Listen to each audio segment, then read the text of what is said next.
नमस्कार दोस्तों, मेरा नाम डॉक्टर मोहम्मद सैयद है। आज हम बात करने वाले हैं एक और नए टॉपिक के बारे में, कोल्ड कोराइजा, वायरल फ्लू जिसे हम कहते हैं, वायरल फीवर। तो चलिए शुरू करते हैं।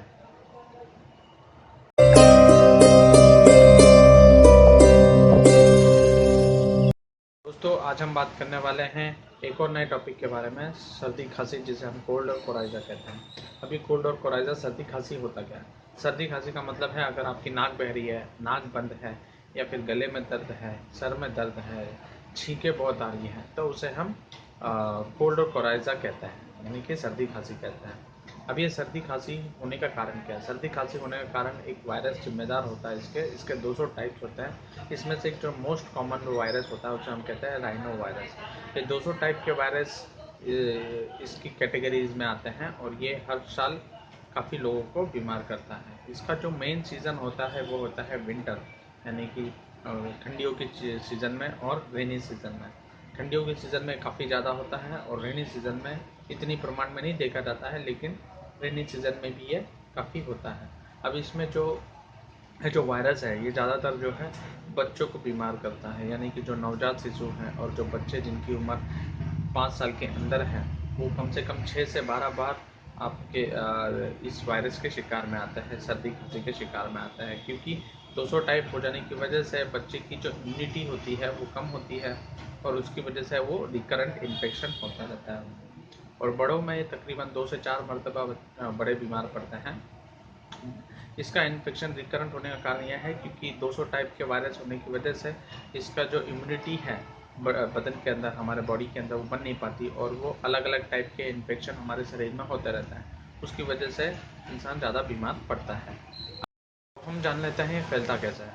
इसका फैलने का मुख्यतः कारण है, अगर किसी को सर्दी खांसी हुई पड़ी है तो अगर वो छींकता है तो उसके जो छींकने से जो ड्रॉपलेट बाहर निकलते हैं वो बहुत ही हाईली कॉन्टेजियस होता है। तो अगर वो किसी हेल्दी पर्सन के कांटेक्ट में आए तो उसको ये हो सकता है, खांसने से ये हो सकता है। अगर उस जो रनिंग नोज, जो उसका जो फ्लूइड्स है जो बाहर आ रहा है, जो नाक से पानी वगैरह जो आ रहा है, वो भी एक तरह से इन्फेक्शियस होता है। अगर इन्फेक्टेड जो पर्सन है वो 2 से 3 दिन में अगर ये चीज़ें हेल्दी के कांटेक्ट में आए, हेल्दी पर्सन के कांटेक्ट में आए, तो ये बीमारी उसे हो सकती है। तो जान लेते हैं इसके सिम्टम्स क्या है, इसके लक्षण क्या है।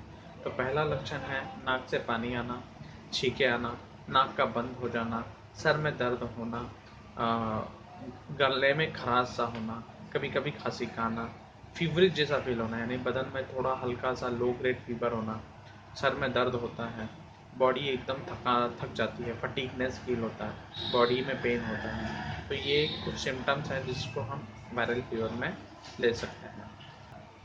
ये कुछ सिम्टम्स हैं जो कि बदन के अंदर 3 से 7 दिन के अंदर रह सकते हैं और ये फीवर जो है 1 हफ्ते के अंदर पूरी तरह से रिजॉल्व हो जाता है।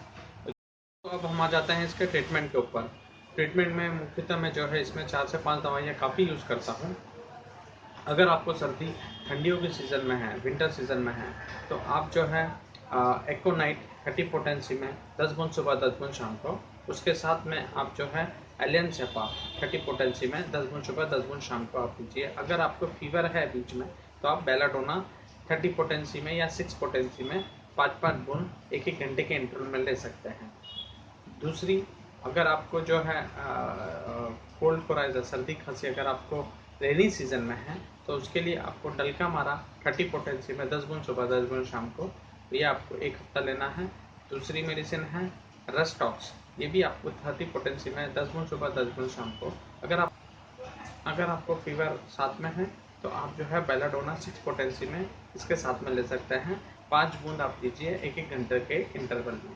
इसके साथ में आप जो है बायोकेमिक कम्बिनेशन नंबर 6 SBL का आता है, वैक्सीन कंपनी का आता है, इसको आप 4-4 गोली 3 टाइम चालू रखें 1 हफ्ते के लिए, तो आप सर्दी से काफ़ी, आपकी जो सर्दी है वो पूरी तरह से ख़त्म हो जाएगी। अगर आपका कोई भी क्वेश्चन हो, डाउट हो, तो आप कमेंट सेक्शन में जाके मुझे सेंड करें और आप बताइए आपको ये मेरा वीडियो कैसा लगा। अगर पसंद आया हो तो प्लीज़ लाइक करें, शेयर करें, कमेंट करें और मेरे चैनल को सब्सक्राइब करना ना भूलें। मैं अब डॉक्टर मोहम्मद सैयद आपसे विदा लेता हूँ। Thank you very much. जय हिंद।